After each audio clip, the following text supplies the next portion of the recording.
ঠান্ডা ঠান্ডা ওয়েদারে গরম গরম স্যুপ খেতে কিন্তু ভীষণই ভালো লাগে। আমার তো ভীষণ পছন্দ।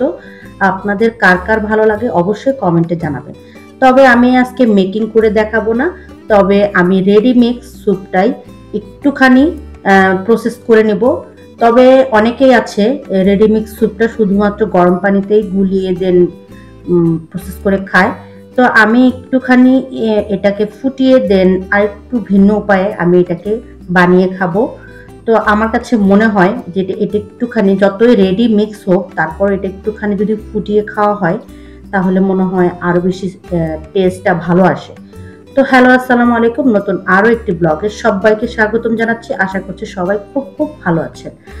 তো এই তো রেডিমিক্স স্যুপটা প্রথমে আমি ফুটন্ত গরম পানি একটা পাত্রে নিয়েছি। আপনারা চাইলে এখানে পানি, নর্মাল পানি নিয়েও পানি ফুটিয়ে দেন আপনারা এটা বানাতে পারেন। তবে আমি ফুটন্ত গরম পানি এখানে নিয়েছি। নেওয়ার পর আমি রেডিমিক্স স্যুপটা এখানে ঢেলে দিয়ে দেন কিছুক্ষণ নাড়াচাড়া করে নিয়েছি যাতে দলা পেকে না যায়।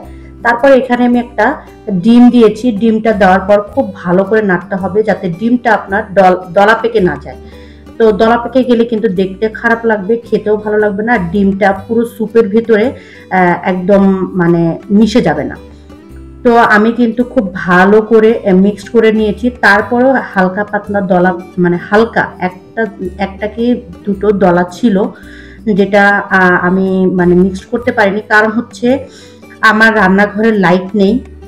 রান্নাঘরের লাইট আছে কিন্তু অন্য পাশে, যেখানে আমার চুলো সেখানে রান্নাঘরের লাইটটা মানে আলোটা বেশি ভালো পড়ে না, যার কারণে আমার এক হাতে মোবাইলের লাইট ধরতে হয়েছে আর এক হাতে ভিডিও করতে হয়েছে।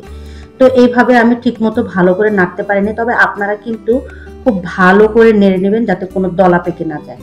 তো এটা আমি খুব ভালো করে নেড়ে চেড়ে এখানে কাঁচামরিচ দিয়েছি।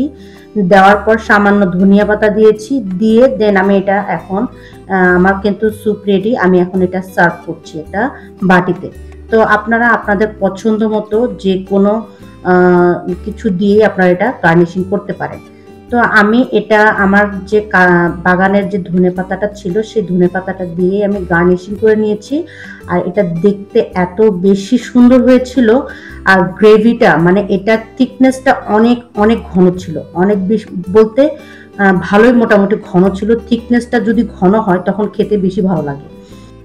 এক প্যাকেট স্যুপ আমরা 3 জন মিলে খেয়েছি। আপনারা চাইলে 2 জনও খেতে পারেন আপনাদের মন মতো। তবে এক প্যাকেট স্যুপ 2 জনের বেশি খাওয়া যায় না। তো এটা টেস্টটা অনেক অনেক অনেক বেশি সুন্দর এসেছিল। আর আমি অফ ক্যামেরা একটু লেবুর রস মিশিয়ে নিয়েছি, আপনারা চাইলে মেশাতে পারেন, নাও মেশাতে পারেন।